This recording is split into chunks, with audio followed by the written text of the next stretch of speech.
Hola, ¿qué tal YouTubidentes? Bienvenidos una vez más a su curso de Linux desde cero. Vamos a aprender un comando que es del entorno gráfico, ya que durante el curso vamos a realizar bastantes prácticas de todo tipo y muchas de ellas van a consistir en crear un fichero. Y en unas secciones más adelante vamos a ver el editor por excelencia de los Linux en modo comando, que es el editor V.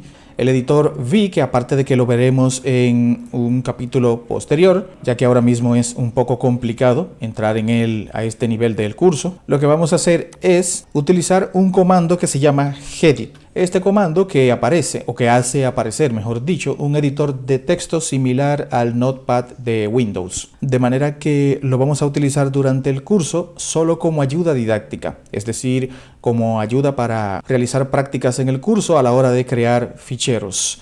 Digamos, por ejemplo, que yo ahora mismo que estoy en mi directorio user01, se me ofrece la necesidad de crear un fichero llamado, por ejemplo, práctica1.txt. Yo puedo hacer lo siguiente, yo escribo headit práctica1.txt. Y este comando lo que hace es en realidad llamar o invocar al editor de texto de Xwindows, que es un editor de texto, como lo ven, muy sencillo, donde aquí yo puedo escribir cualquier cosa, ¿no? Similar al Notepad de Windows. Todo como cualquier editor de texto. Tenemos aquí una opción que dice guardar, que me permite guardar lo que acabo de hacer.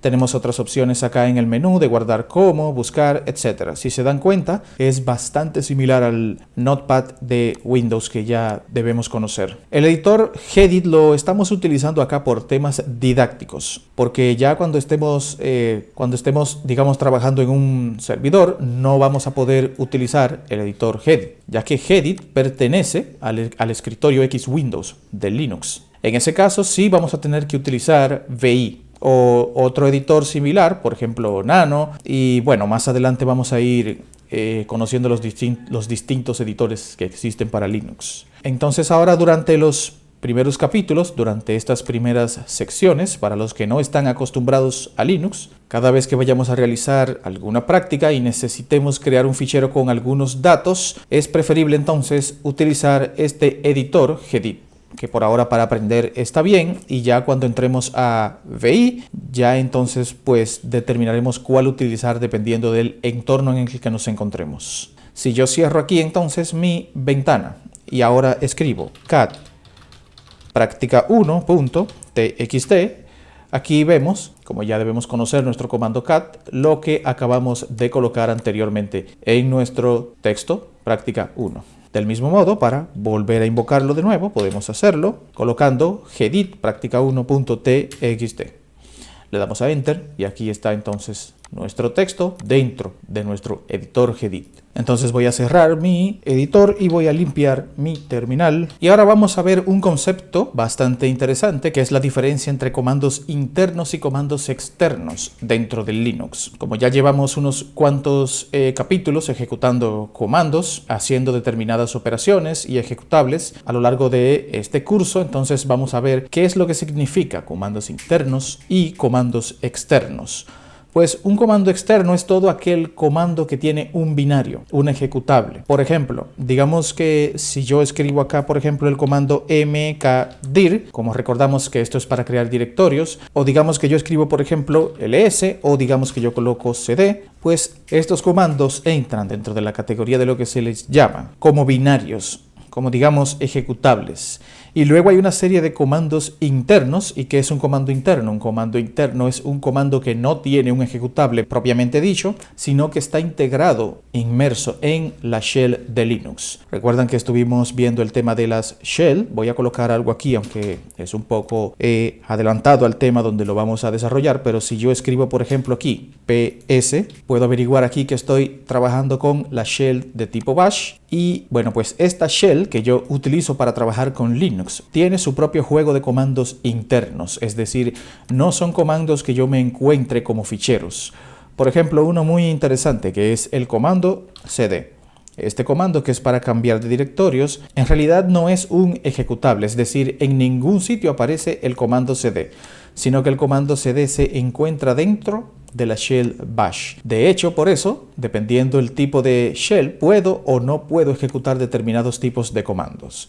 Entonces, ¿cómo saber cuándo son comandos internos o built-in, construidos de manera interna? ¿Cómo sé yo cuáles son los built-in que tiene una shell de Linux? Esto es con el comando help. Con este comando, simplemente, como no le estamos diciendo que nos dé información de ninguna otra cosa, no más que de la shell, cuando le damos a enter podemos ver todos los comandos internos de la shell de Linux. Aquí vemos en esta lista un montón de comandos internos, de estos de tipo built-in, que están predefinidos dentro de la shell de Linux, en este caso la shell bash, que es la que estamos utilizando. Aquí vemos el comando cd, que ya lo hemos utilizado, vemos el comando echo, que ya lo hemos utilizado, igualmente aquí el comando help, que lo acabamos de ejecutar, entre otros comandos que ya hemos utilizado anteriormente y que no nos habíamos percatado de si eran internos o externos. De hecho, algunos de estos comandos los vamos a ir viendo a lo largo del curso. Entonces, estos comandos que hay aquí son comandos que no tienen un fichero ejecutable, sino que están integrados dentro de la shell de Linux. ¿Y cómo puedo yo saber en algún momento si un comando es interno o externo? Tengo una opción que también es un comando,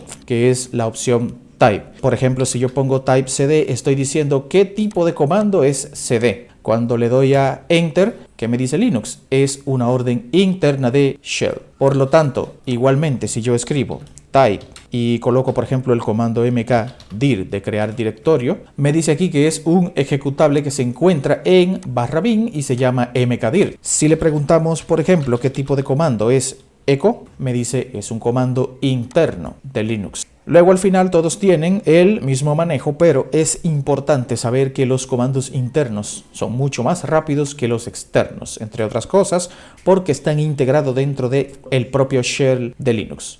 Más allá de saber esto, lo que nos interesa es ver la diferencia entre estos dos tipos de comandos, ya que cuando estemos trabajando en la vida real no nos vamos a estar preguntando si un comando es interno o externo. Para algunos ejemplos muy concretos que se nos escapan ahora mismo, sí puede ser útil saberlo, pero a nivel laboral, si algo es interno o externo, pues no nos va a importar tanto. En el único momento que entiendo que puede ser importante saber esto es cuando cambiamos de shell. Es decir, si yo me voy de la shell bash a la shell korn o a la shell shell, entonces sí puede aparecer algún problema porque los comandos internos de esas shells pueden ser distintos. Entonces nos puede aparecer una sorpresa de que no encuentro el comando tal y esto es porque cambiamos de shell. Nos diría entonces que ese comando no existe. Este sería, digamos, el único caso en el que podríamos preocuparnos porque un comando sea interno o que sea externo. Vamos a ver ahora un nuevo comando que es el comando which. Este comando, que se escribe así, nos permite determinar dónde se encuentra dentro del path del sistema, algo de lo que ya hablaremos con más detalle más adelante cuando entremos a trabajar con los environments, con los entornos. Digamos que dentro de los directorios donde tenemos los ejecutables, donde se encuentra un determinado fichero, por ejemplo, si yo escribo which pwd, cuando le doy a enter, lo que le estamos diciendo al sistema es en dónde se encuentra este ejecutable. Estamos preguntando. Entonces aquí el sistema nos dice que se encuentra en usr/bin/pwd. Del mismo modo, si yo pregunto por el comando file, nos dice que se encuentra en bin. Y si preguntamos por nuestro conocido comando ls, nos dice que igualmente se encuentra ahí también. Digamos que yo quiero preguntarle dónde se encuentra Firefox dentro de mi sistema. Igualmente aquí me dice que se encuentra en el directorio bin. Recordemos que Linux busca realmente por los paths, por los directorios donde ya se ha configurado anteriormente para que encuentre los binarios. La mayor parte de los casos nos va a funcionar. Si yo aquí coloco, por ejemplo, which y escribo gedit, que ya lo vimos, nos dice que se encuentra aquí también. Digamos, por ejemplo, que yo quisiera encontrar el Java dentro de mi Linux. Igualmente, yo escribo which y escribo acá el fichero Java. Ahora mismo, bueno, yo no tengo instalada la herramienta Java en mi sistema, por lo tanto no me encuentra nada. Pero simplemente no hay una información que diga que no lo encontró, que no está instalado, ni nada de eso. Simplemente se queda sin darnos ninguna información. Entonces el comando which nos puede venir muy bien para identificar dónde se encuentran determinadas cosas, sobre todo los ejecutables con los que estamos trabajando. Hay otro comando muy interesante que también, aparte de buscarnos el sitio donde está, nos da la información donde está el binario, el código fuente y la página de documentación del manual en donde se encuentre. Este comando es el comando where is, así como lo vemos acá. Para los que tienen conocimiento de inglés, saben que aquí dice dónde está. Si yo escribo, por ejemplo, where is y escribo pwd, cuando le doy a enter, veo que además de decirme en dónde se encuentra, me dice en qué sitio en concreto se encuentra la documentación de mi comando. Si tuviéramos el fuente disponible, por ejemplo, si estuviéramos nosotros desarrollando nuestros propios programas y compilándolos, también nos sacaría el fichero fuente. En este caso, como no lo tenemos, no va a encontrar nada, no nos va a traer nada, solo nos trae el ejecutable y el manual. Igualmente, si yo escribo where is Firefox, aquí vemos que nos saca la librería, el binario y el fichero de configuración. Es decir, que nos saca todos los elementos que están asociados a lo que le estoy preguntando. Solo con asociar el ejecutable al comando nos dice que ha encontrado la librería y el fichero de configuración. Entonces, como podemos ver, el where is es bastante más potente que el which.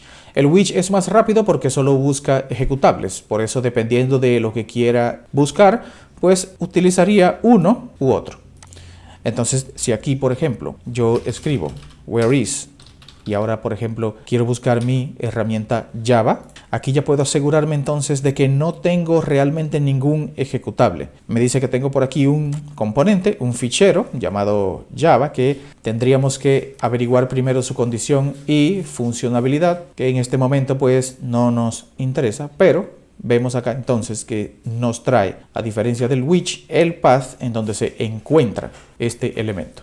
Y bien, eso va a ser todo por ahora referente a nuestro editor Gedit y los comandos which y where is y type en Linux. Más adelante tenemos mucho más cosas que aprender. Nos veremos en un siguiente video. Gracias por su atención. Hasta pronto.